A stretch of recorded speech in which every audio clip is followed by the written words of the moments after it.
பூஜ்யாய ராகவேந்திராய சத்யதர்மரதாய ச பஜதாம் கல்பவ்ருக்ஷாய நமதாம் காமதேனவே கிருஷ்ணாய வாசுதேவாய தேவகி நந்தனாய ச நந்தகோபகுமாராய கோவிந்தாய நமோ நமः. ஐந்தாவது வேதம் என்று போற்றப்படும் மகாபாரதம் பார்த்து வருகிறோம். 18வது நாள் இரவினிலே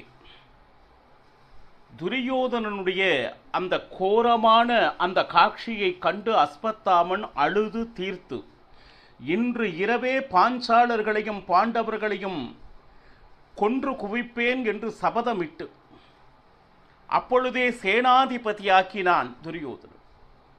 இரவு நேரம் எவ்வளவோ கிருபாச்சாரியார் உபதேசம் செய்தும் அதனையெல்லாம் செவி மடுக்காது சிபிரத்தை நோக்கினான். கருத்த பூதம் ஒன்று கோரமான முகத்தோடு காவல் காத்து கொண்டிருந்தது. எவ்வளவு பானங்களை விட்டாலும் அதனை அத்தனையும் ஸ்வீகாரம் செய்தது. அப்போ நாம் பிரயத்தனம் செய்கிறோம், தெய்வ இச்சை நம்மிடம் இல்லை என்பதை உணர்ந்து கொண்டான்.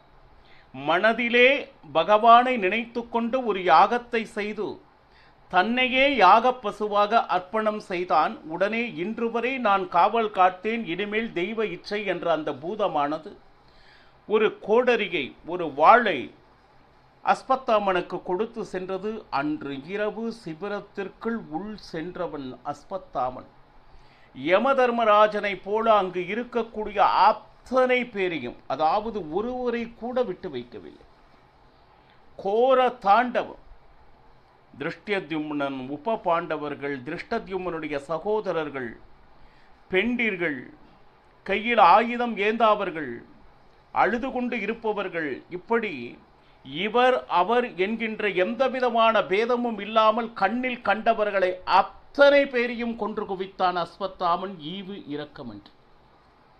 இதில் தப்பித்தவன் ஒரே ஒருவன் திருஷ்டத்யும்னுடைய சாரதி. அவன் தர்மராஜனிடம் என்ன நடந்தது என்பதனை அந்த செய்தியை சென்று சேர்த்தான்.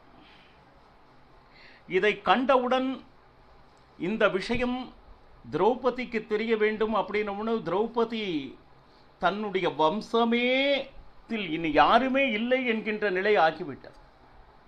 அப்போ அஸ்வத்தாமனை கொன்று தீர்க்க வேண்டும் என்பது திரௌபதியினுடைய ஆசையாக இருந்தது. தர்மராஜன் வேண்டாம், இதுவரை இறந்தவர்கள் போதும் என்று நல்ல உபதேசம் செய்து கொண்டிருந்தான். அப்போ அவனை கொல்லவும் வேண்டாம், என்ன செய்வது என்றால் அஸ்வத்தாமனுடைய முடியிதனிலே ஒரு மணி இருக்கும். அந்த மணியை எடுத்து விட்டால் அவன் இருந்தும் இல்லாதவனாக ஆகிடுவான் என்று பீமசேனன் விரைந்தான். அப்பொழுது கிருஷ்ணன் வந்து நடந்த அனைத்தையும் கேள்விப்பட்டு பீமசேனனை ஏன் தனியாக அனுப்பினீர்கள் அப்படின்னு தர்மராஜனை கேட்டான். ஏன் என்றால் பகவான் கிருஷ்ணனுக்கு தெரியும் அஸ்வத்தாமரிடம் ஒரு அற்புதமான அஸ்திரம் இருக்கிறது, பிரம்ம சிரோ அஸ்திரம். அதை முதலில் துரோணாச்சாரியார் அர்ஜுனனுக்குத்தான் சொல்லி தந்தார். ஆனால் சிஷ்யனுக்கெல்லாம் சொல்லிக் கொடுக்கிறாய், உன்னுடைய மகனான எனக்கு ஏன் சொல்லித்தர மாட்டேங்கிறாய் என்று அடம் பிடித்து அந்த வித்தையை கற்றுக்கொண்டான் அஸ்வத்தாமன். அதற்கு துரோணாச்சாரியார், நீ உன் வாழ்க்கை முழுக்க தர்ம மார்க்கத்தில் இருக்க மாட்டாய், அதனால்தான் நான் சொல்லித்தரவில்லை என்று துரோணாச்சாரியார் கூறினார். அதன்படியே தர்மத்தின்படி அவனால் வாழ்நாள் முழுக்க நடக்க முடியவில்லை என்பதே உண்மை. அந்த பிரம்மசிரோ அஸ்திரத்தினுடைய மகிமை மிக மிக மிக வலிமை வாய்ந்தது. அது எந்த இடத்தில் விழுகிறதோ 12 வருடம் அந்த இடத்தில் மழையே வராது. யாரை நினைத்து அந்த அஸ்திரத்தை விடுகிறானோ அவர்களை கொன்ற பின்புதான் அது ஆறும். அப்பேற்பட்ட சக்தி வாய்ந்த அஸ்திரம். உடனே தர்மராஜனையும் அர்ஜுனனையும் தன்னுடைய ரதத்தில் அமர்த்தி கொண்டு, அது என்ன மின்னல் வேகம் என்று சொல்ல வேண்டும், பீமசேனனையும் தாண்டி பகவான் கிருஷ்ணனுடைய ரதம் சென்று சேர்ந்தது. எங்கு அப்படின்னா கங்கா தீரத்தில். அஸ்வத்தாமன் தன் முகத்தில் இருக்கக்கூடிய பிரம்ம தேஜஸ் அனைத்தும் இழந்தவனாகி, அதாவது நிறைய நல்ல விஷயங்கள் தெய்வீக விஷயங்கள் செய்யும் போது இனம் புரியாத ஒரு கலையானது நம்மளுடைய முகத்தில் இருக்கும். ஆனால் இரவு கண்ணில் கண்டவர்களையெல்லாம் கொன்று தீர்த்த அந்த முகத்தில் பிரேத கலை தான் இருக்கும், சவக்கலை அப்படின்னு சொல்வார். அப்போ பீமன் பார்த்தான், அதற்குள் பிரம்ம சிரோ அஸ்திரத்தை விட்டே விட்டு விட்டான். யார்? அஸ்வத்தா. இப்போ இதற்கு பிரதி அஸ்திரம், மாற்று அஸ்திரம் ஏதாவது இருக்கா அப்படின்னா அது இல்லை. பகவான் கிருஷ்ணன் சொன்னான் அர்ஜுனனிடம், அப்பா நீயும் அந்த பிரம்மசிரோ அஸ்திரத்தை விடு. வேற ஒன்றும் இல்லை. பிரம்மசிரோ அஸ்திரம் என்பது காயத்ரி மந்திரத்தை மனதில் நினைத்து கொண்டு யாரை அழிக்க வேண்டும் என்று பிரார்த்தித்து அந்த அஸ்திரத்தை விடுகிறோமோ அது நிச்சயமாக அவர்கள் அழித்த பின்னால்தான் வரும். இதில் என்னன்னா, அஸ்வத்தாமன் இந்த உலகம் எதுவுமே ஆகக்கூடாது, அதில் எந்த விதமான இவங்க 2 பேர் விட்ட அஸ்திரங்கள் எதிர் வந்தது. இந்த இடத்துல இந்த அஸ்திரம் எந்த இடத்திலும் சென்று விழக்கூடாது என்று 2 அஸ்திரத்திற்கு நடுவில் வந்து நின்றார் வேதவியாசர். எப்பொழுது பகவானின் அவதாரமான வேதவியாசர் இடையில் வந்து நின்றாரோ 2 அஸ்திரங்களும் அதே இடத்தில் நின்றது. இன்னும் சொல்ல போனா அதை என்ன சொல்லுது, நிறுத்தி வைத்தார். இதற்கு மேல அது இயங்காது அப்படின்னு இல்லை. வேதவியாசரை தாண்டி அது செல்லவில்லை என்பதுதான் உண்மை. இப்போ இந்த செயலை செய்திருக்கிறாய், இது எவ்வளவு பெரிய தவறு என்று அஸ்வத்தாமா உனக்கு தெரியவில்லையா? ஏன்னா இந்த லோகத்தினுடைய ஹித திருஷ்டிக்கு நல்லது நடக்க வேண்டும் என்று என்ன வேண்டுமானாலும் செய்யலாம். ஆனால் சர்வநாசத்திற்காக ஒரு அஸ்திரத்தை நீங்கள் விட்டீர்களே. ஆனால் இதனால தான் அவர் அவ்வளவு எளிதில் யாருக்கும் சொல்லித்தரவில்லை துரோணாச்சாரியர்.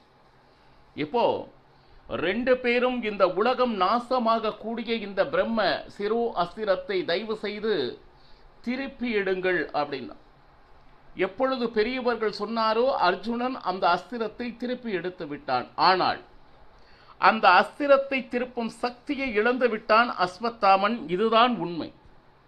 ஏன்னா எப்பொழுது துரியோதனன் உன் மூலமாக என்னுடைய மனைவிக்கு ஒரு குழந்தை பிறக்க வேண்டும், அவன் இந்த ஜெகத்தை ஆள வேண்டும் என்று சொன்னவுடன் ஆகட்டும் என்கின்ற வார்த்தையை எப்படி சொன்னானோ அப்பொழுதே அவனுடைய பிரம்மச்சரியம் போய்விட்டது.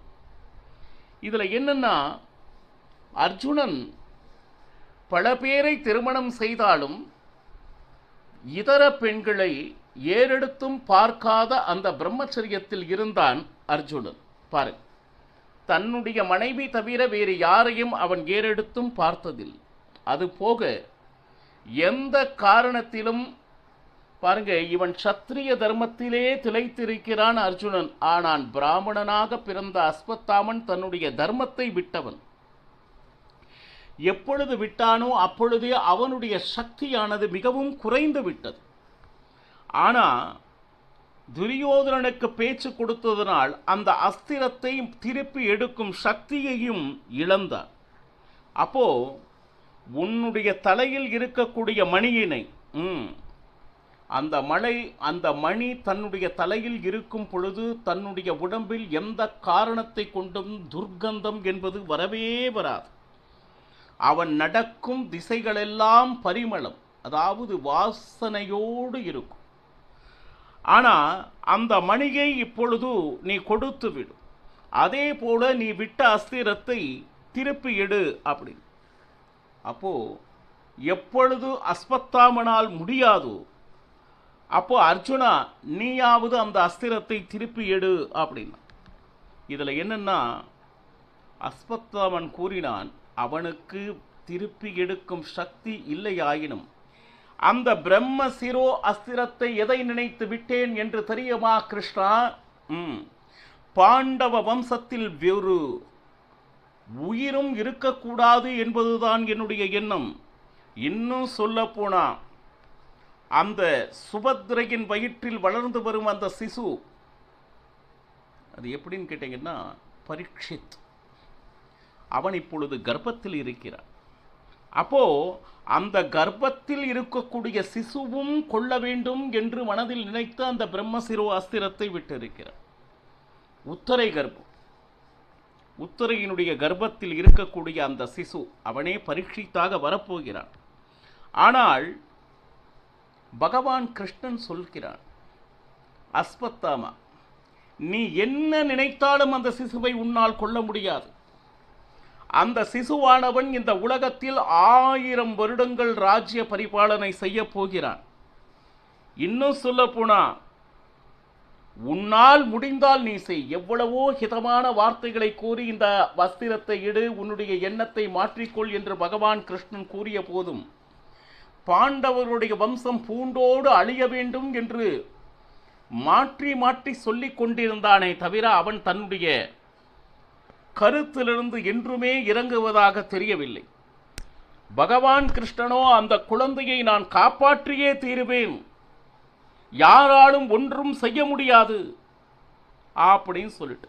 ஏன்னா உனக்கு அர்ஜுனுடைய வம்சம் நாசமாக வேண்டும். இன்னும் சொல்ல போனா துரியோனுடைய சந்ததி இந்த நாட்டை ஆள வேண்டும். நீ நினைப்பது எந்த காலத்திலும் நடக்காது அஸ்வத்தாமன், சாத்தியமே இல்லை. இது ஆசை அல்ல, பேராசை. இந்த ஆசை என்றுமே உனக்கு நஷ்டத்தைத்தான் தேடி தரும். பாருங்க, ஒரு விஷயம் உனக்கு கிடைக்கிறது என்றால் அது நிச்சயம் நம்மிடத்தே நிறைய நாள் இருப்பதாக, அதாவது சாஸ்வதமாக இருக்க மாதிரி இருக்கும். எப்பொழுது இவ்வளவு தூரம் சொல்லியும் அஸ்வத்தாமன் கேட்கவில்லையோ, பகவான் கிருஷ்ணன் அஸ்வத்தாமனை பார்த்து சாபம் கொடுத்து, இரவு நேரம் நடந்தது, இத்தனை பேரை கொன்றது தெய்வ இச்சையாக இருக்கலாம். ஆனால் இந்த பிரம்மசிரோ அஸ்திரம், அதுவும் கருவில் இருக்கக்கூடிய ஒரு குழந்தையை கொள்வேன், அது தவறு என்று சொல்லியும் அதை திருத்திக் கொள்ள முடியவில்லை என்றால் நிச்சயமாக இந்த சாபத்தை நீ அனுபவித்தே தீர வேண்டும். இந்த உலகத்தை சிருஷ்டி ஸ்திதி லயம் அனைத்துக்கும் காரணமானவன் நானே. பகவான் கிருஷ்ணனின் ஆக்ஞை இருந்ததால் தான் அந்த சிபிரத்தில் இரவு நேரம் அத்தனை சாவுகள் நடந்த பொழுதும் அஸ்வத்தாமனால் அந்த காரியத்தை நிகழ்த்த முடிந்தது. தெய்வ இச்சையும் இருந்தது. அவர்கள் அன்றோடு மடிய வேண்டும் என்பது பகவானுடைய விருப்பம். அதற்கு காரணமாக அமைந்தவனே அஸ்வத்தாமன். அதற்கு முந்தைய நாள் போரை திருஷ்டத்யும்னனை காப்பாற்றியவன் கிருஷ்ணனே. அப்போ அவன் கிருஷ்ணன் அஸ்வத்தாமனுக்கு எப்படின்னா, இனி இந்த நகரத்தில் வசிக்கும் யோக்கியத்தையை நீ இழந்து விட்டாய், இனிமேல் நீ ஆரண்யத்தில் வசிக்க கடவாய். மனித நடமாட்டமே இல்லாத காட்டுப்பகுதியில்தான் நீ இனி வாழத் தகுதி உடையவன். இன்னும் சொல்ல போனால், யார் ஒருவரும் உன் அருகே வருவதற்கு என்ன சொல்லுது, சங்கடப்படும்படி உடம்பெல்லாம் பெரிய பெரிய கொப்புளங்கள் எழுந்து, அதாவது குஷ்டரோகம், அவ்வளவுதான். அந்த துர்க்கந்தம், இதுவரையிலும் தன்னுடைய தலையில் மணி இருந்ததால் அந்த உடம்பிலிருந்து நல்லதொரு வாசனை வந்து கொண்டிருந்தது. அப்போ அஸ்வத்தாமன் வருவான் அப்படின்னா அவ்வளவு இனிமையாக இன்பமாக இருக்கும். ஆனால் செயற்கரிய செயல் அப்படின்னா எதையெல்லாம் செய்யக்கூடாதோ அதையெல்லாம் செய்ததனால் பகவான் கிருஷ்ணனுடைய ஸ்ராபம் எப்படி அப்படின்னு கேட்டிங்கன்னா, யார் ஒருவரும் அஸ்வத்தாமன் அருகிலே செல்ல முடியாதபடி, இன்னும் சொல்ல போனா பாண்டவர்களுடைய அந்த சந்தானம், அந்த ஆட்சி அல்லது பரம்பரை இருக்கும் வரையில் நீ அந்த காட்டிலேயே சஞ்சாரம் செய்ய கடவாய். இது பகவான் கிருஷ்ணனுடைய சாபம். பாரு, எப்பொழுது பகவான் கிருஷ்ணன் அஸ்வத்தாமனுக்கு இந்த சாபத்தை கொடுத்தானோ அதை வேதவியாசரும் முழு மனதோடு ஒப்புக்கொண்டார். அப்பொழுது அஸ்வத்தாமன் அவனும் ஒப்புக்கொண்டான். இந்த சாபம் எனக்கு ஏற்புடையதே கிருஷ்ணா, யாரும் செய்ய முடியாத, செய்ய துணியாத காரியத்தை தான் நான் செய்திருக்கிறேன். எப்பொழுது எனக்கு அந்த சாபம் கிடைத்ததோ அதை நான் மனதார ஏற்றுக்கொள்கிறேன்.